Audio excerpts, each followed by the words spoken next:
so happy we alive.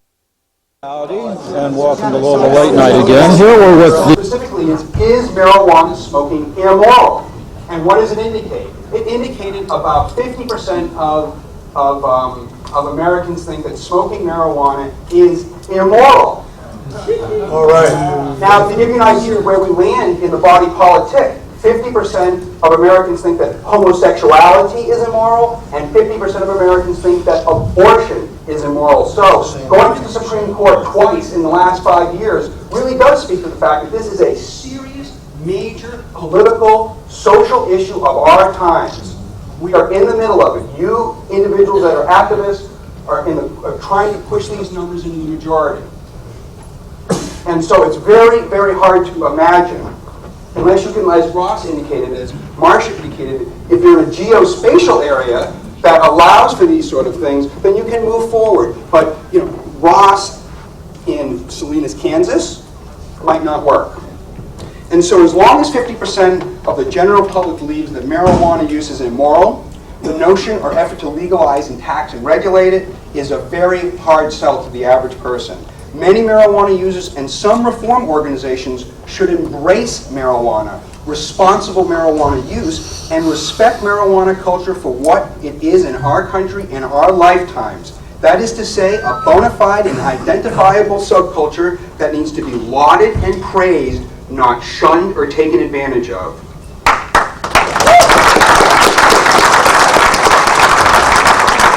I'll talk about this idea of coming out of the closet, which is what I speak to.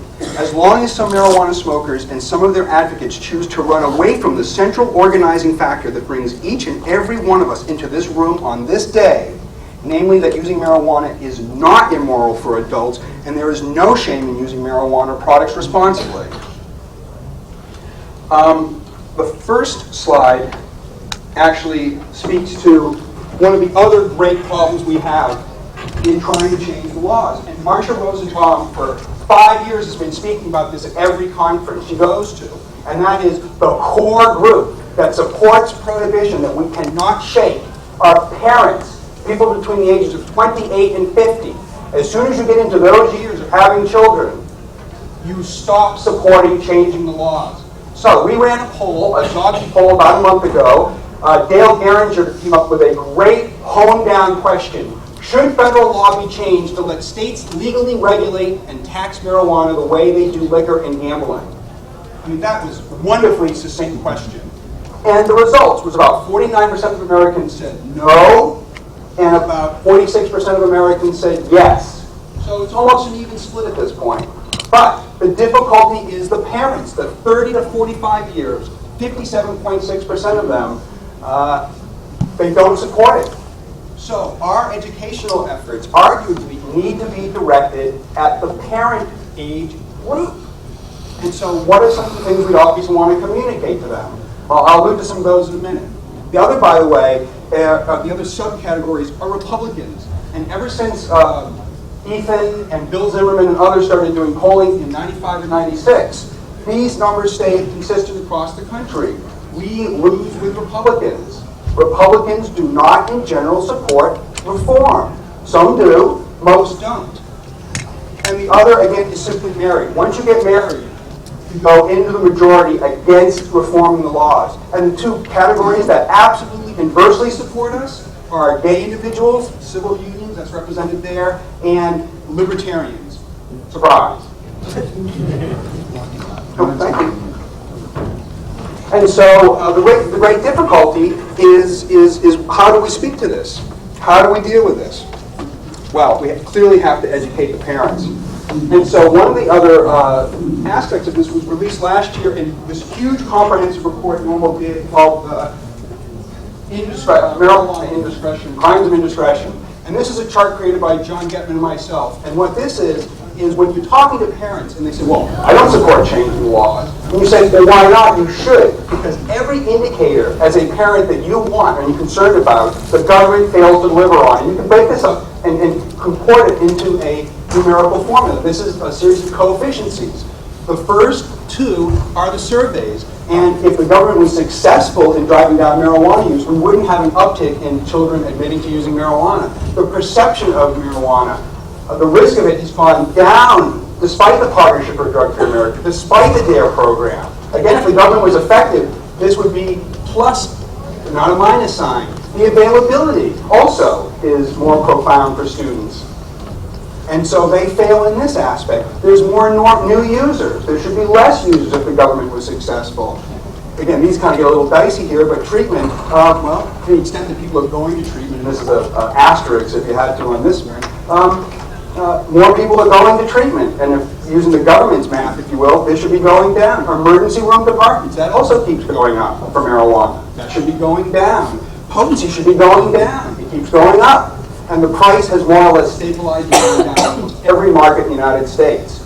So when you're talking to parents, which I often get to do, and student groups, it's really simple. Every single indicator and criterion that the government has come up with to figure out whether it's winning or losing the war on drugs, it's right there.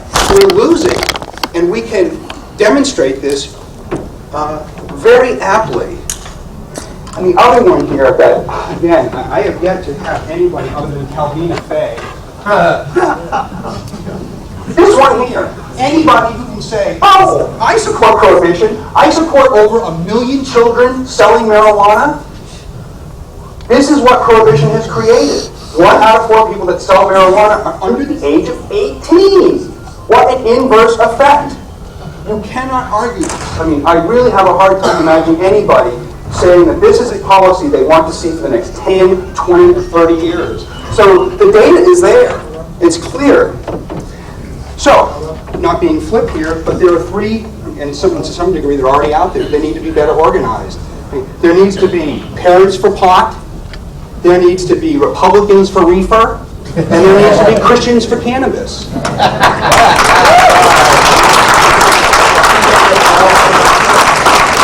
As organized as this movement is, and it is to a large degree, those are 3 groups I would put $5 in the moment, because I think those are areas where we could really have some success.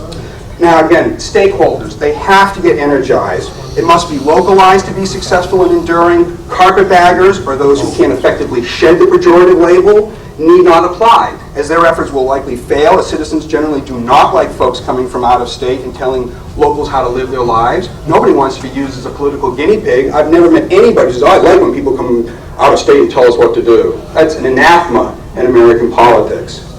Locals must feel empowered by their collective efforts. They have to be invested. They have to have some skin in the game, as Ross Perot used to say. And they have to stop seeking support from elites to bail them out of their own inertia. Locals have to possess the ability to organize locally. They have to raise their own funds. And they have to direct their energies towards viable goals that serve them and not a larger political scheme. Regrettably, as I alluded earlier, if past serves as prologue, stakeholders can move swiftly and deftly when they feel threatened by the state. Immense human tragedies. Excuse me. Yeah? Can I ask you a question? I don't know if that's proper. No. Thanks. There are immense human tragedies caused by marijuana's prohibition suffered by many in our presence here today.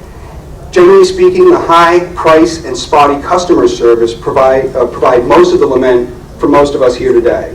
I mean, again, I don't mean to minimize anybody who's gone to jail, anybody who's lost a job because of drug testing, but the average American's lament about marijuana is it costs too much, and that, and again, customer service is a little difficult. So, while marijuana law reform may be one of the most visible and high-profile civil rights efforts of the last 30 years, are stakeholders yet ready to pour into the streets and demand their rights to be treated fairly and equitably? Oops. So you see here, a couple of weeks ago, okay, just go through the whole thing again. A couple of weeks ago, we all, woke up to a big reality in this country, and that is a lot of people are in this country illegally, okay? And the government is threatening to throw them out and to throw their children out. And so what did they do? They went to the streets. And this, I walked by this, I almost cried when I walked by it in the morning when I walked in the office. We decided not to be invisible anymore.